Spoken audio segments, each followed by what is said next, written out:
KBG, we got another one. We got another one, We got Chillin' Scares. We got YouTube channels abandoned for disturbing reasons. Ain't about to do no more talking. Y'all already know the routine. Let's get into the video. Let's get into the video. Elliot Eastman was a 26-year-old man from Vermont, USA. He spent most of his early years in the tiny town of Heinsberg. Life there was calm and peaceful, but with a population of less than 600 residents, it was also quite boring. Elliot wanted to do something more with his life. So, with his love for nature and exploration in mind, he saved up some money and traveled to the Philippines near the end of 2023. He wanted to slowly make his way through the entire country and witness its beauty firsthand. But just a couple months into his trip, he met a local woman named Carisha Jayla. The two started dating and got married just a few months after that, in July of 2023. Then, in January 2024, Elliot started posting videos on YouTube documenting his life in the Philippines with his wife. His videos were simple, without any over-the-top music or crazy editing effects, but they felt authentic and real, allowing him to amass a small but dedicated fan base. Though his content took a massive shift in May 2024 when he decided to move to the beachside village his wife was from in the Cebuco municipality. Unfortunately, it wasn't long before this spiraled into the worst decision he'd ever make. You see, Cebuco is part of what's known as the Red Zone in the Philippines. Put simply, this is the most dangerous section of the country, especially for foreigners. Armed robberies, kidnappings, and even murders are not uncommon in this region, with over 40 Westerners going missing there in just the last decade. However, as for me, that list, do not travel. You gotta worry about me. You gotta worry about me. Hopefully, you gotta worry about y'all worry either. about me. Shoot. In this region, with over 40 Westerners going missing there in just the last decade. However, Elliot was well aware of this fact, as evident from his channel's description, which read, "I'm Elliot Eastman. I'm 26 years old and I came to the Philippines about a year and a half ago, where I met the love of my life deep in the mountains of the Red Zone of the Philippines. I will be showing you my day-to-day life as the first and only foreigner to have ever lived here in Cebuco for a long period of time." He mentioned the danger in some of his video titles as well. But despite the threat to his life, he still wanted to build a life in Cebuco. So he rented an apartment and even built his own grocery shop near the beach, all while documenting the entirety of his journey on YouTube. Now, there were times when he felt threatened and had to hide from some locals to avoid getting in serious trouble. But despite the somewhat dire circumstances, Elliot was enjoying his time in Cebuco and slowly building the life he wanted. However, just when things were starting to look up for Elliot, tragedy struck. The incident took place on the night of October 17th, 2024, when, after doing several short live streams throughout the day, Elliot went offline and sat for a dinner with his wife and her parents. But then, a few minutes later, 4 men with guns barged into their home and started telling Elliot to go outside. These men were also wearing outfits similar to those of the Filipino police, likely in hopes of making Elliot more cooperative. Elliot, however, saw through their disguise and tried to run away. Unfortunately, that's when things went from bad to worse. One of them opened fire and ended up shooting Elliot twice, once in the leg and once in the abdomen. They then dragged him onto the speedboat they had docked near their home and sped off into the darkness. This was the last time anyone saw Elliot alive. By the time the police launched a search and rescue mission, the kidnapper's boat was nowhere to be found. The investigation then went on for nearly a month until the 12th of November.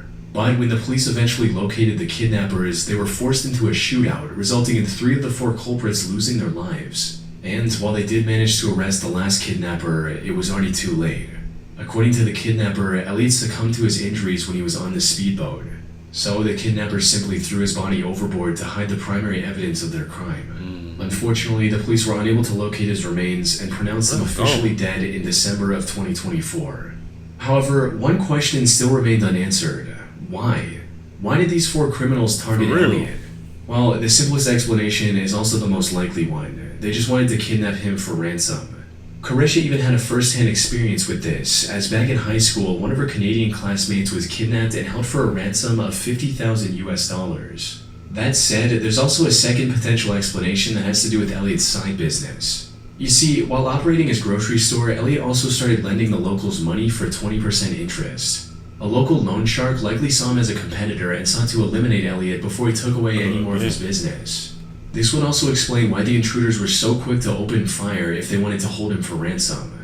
Regardless of their motive, the end result was the loss of a young man trying to make a life for himself with his wife in a foreign land. Crazy. His YouTube channel now sits abandoned, with its many uploads remaining as proof as the life he once lived. It's everywhere is craziness. Benjamin Pardun, known online as Warner the Goobermeister, was a comedian creator on YouTube who primarily focused on creating a genre of memes known as YouTube poops, which is a subgenre of online humor that revolves around taking clips from other shows, usually cartoons, and editing them to have a bizarre, often nonsensical tone. Over time, Benjamin's channel had amassed over 8.7 million views, making him a well-known name in the YTP community. But after his upload on December 21st, 2021, he suddenly vanished from the internet, leaving his fans wondering what could have happened. Unfortunately, the reason for his disappearance was far more tragic than simply getting bored and moving on from the channel, as most of his audience had assumed. The incident took place on the 27th of January 2022, when his older brother Chris tried to contact him many times but didn't hear back. Left with no other option, Chris called the police at around 8 p.m. to check on his parents and little brother. When the officers arrived at his house, the lights were on, but no one was answering the door. After repeated knocks, the officers knew something was off, so they decided to break in. But nothing could have prepared them for the horrific scene they saw behind that door. Inside, they found the bodies of Benjamin and his parents, all with visible gunshot wounds. However, what looked like a robbery gone wrong, it turned out to be far more tragic. According to the investigation, both Benjamin and his mother Deborah were shot by his father that evening, who, after committing the crime, decided to end things for himself as well. The news of this incident was a massive shock for Benjamin's viewers, as he'd never mentioned any family troubles before. Chris later set up a GoFundMe page in November of 2022, which not only allowed Benjamin's fans to support the only living member of his family, it also gave some insight into what might have happened. According to Chris, Benjamin was born in 2005 and was soon diagnosed with autism. This made it difficult for him to interact with people in person. Because of this, he was homeschooled, and at just 8 years old, he started uploading on YouTube, hoping to make friends and find a sense of community. Sadly, Benjamin's condition was far from the only challenge their family had to face. Deborah was also suffering from nerve damage after an accident, and the father, Gregory, had also gotten in a car accident in the past and could barely walk. On top of that, the family was also struggling with severe financial issues, which could explain why Gregory felt the need to take such a drastic measure, seemingly out of nowhere. That's not a good reason. That ain't it, man. To kill your family, then kill yourself? That's not a good enough reason because y'all having financial problems. Yeah, times change, boy. I mean, oh my God. Things could have changed for him. He had to do that. Right.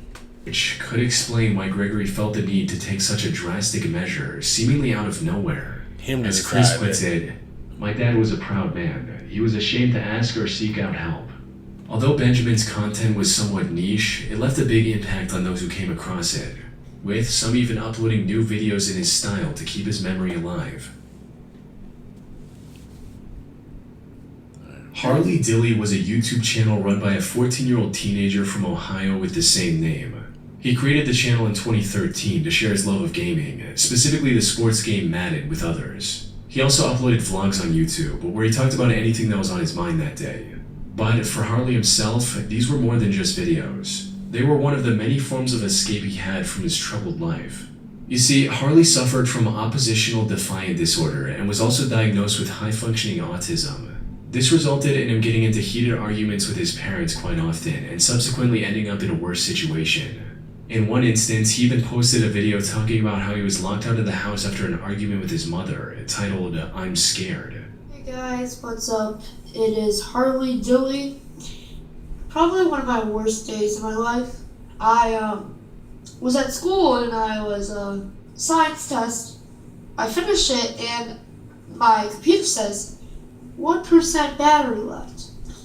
So I get to the next class and I put it on charger as quick as possible, but it didn't charge. None of the computers would take a charge. So I took it back and I had to fill out a complaint, and that's one of the most expensive parts of the computer. And my mom said she's not paying anything. We argued for about a good 5 minutes, and she snapped. She said she was gonna call the police, and she said she already did. And she locked me out of the house, so right now I'm outside. Yep, the house is locked.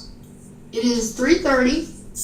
I haven't ate anything, and I still haven't even got to get my work done. My mom's gone. She won't answer the phone. There were also allegations of some of his family members being physically aggressive to him. But despite all this, Harley was still a cheerful kid who wanted nothing more than to play Madden and grow his YouTube channel. Unfortunately, this ambition was tragically cut short on December 20th, 2019, when Harley went to school and never came back. The day had started off rough. Harley was still upset after arguing with his parents the night before, as they had refused to replace his broken smartphone. He also didn't want to go to school that day. But his mother Heather woke up early that day and, after some more arguing, convinced him to go. He left his house just before 7 a.m. But he was somehow absent from school and didn't return home that evening either. Harley had disappeared without a trace. Surprisingly, his family didn't report him missing until 11:50 p.m. on December 21st, nearly 43 hours after he vanished. Their explanation for the delay was simple. According to them, Harley had spent the night at friends' houses without telling them before, usually after an argument. They assumed this time was the same. However, they couldn't have been more wrong. Something that became increasingly clear as the police investigation dragged on for days without uncovering a single clue about his whereabouts. The only thing they found was this low-resolution picture of Harley going to school that was taken from a neighbor's security camera. And that was it. Eventually, many other organizations, including the FBI, joined the search as well. They also distributed his missing posters nationwide and offered an $18,000 reward, hoping to receive any information that could lead them in the right direction. Unfortunately, although they received numerous tips, none led to any significant progress in the case. That is until the 13th of January, over 23 days after Harley went missing, when the investigators made the big discovery. They were re-canvassing the area immediately surrounding Harley's home, when one of the investigators decided to check out the vacant house directly across from the Dilley residence. This was a summer home and was fully locked at the time. There was also no indications of anyone breaking into the home. However, the investigators had looked everywhere else to no avail. This was one of their last options. So they acquired the key to this home and started looking around. They didn't find anything on the ground floor, but as soon as they climbed the stairs, one of them noticed a maroon puffer jacket lying on the ground, the same jacket that Harley was wearing on the morning of his disappearance. As they got closer, they also noticed his glasses lying on the floor as well, but there were no signs of Harley anywhere. Both the glasses and the jacket had also collected plenty of dirt, indicating that they must have been there for a long time. While they were looking around, one of the investigators noticed the chimney vent above where his glasses and jacket were discovered. This sort of vent is used to connect traditional wood-burning heaters. Curious to see what was in it, he reached into the hole, only for his hand to touch human hair on the other side. There was no doubt about it. That was Harley, stuck in the chimney. Officers quickly dismantled the wall, and sure enough, they found Harley's body inside, with his arms raised above his head.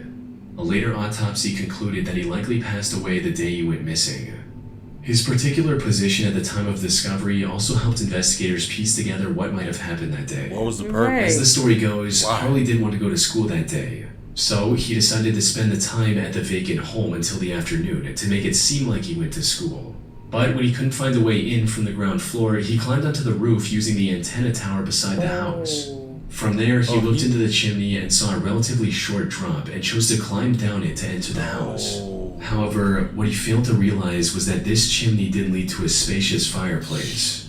Instead, it only connected to a couple of small vents for heater exhausts, leaving him stuck at the bottom. Due to the way he climbed down, his jacket was likely halfway removed already. So he pushed it through the vent to free up some space, and his glasses fell through as well. Sadly, there was nothing else he could do in that position.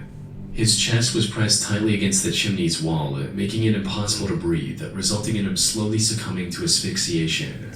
Put simply, this was nothing more than a tragic accident.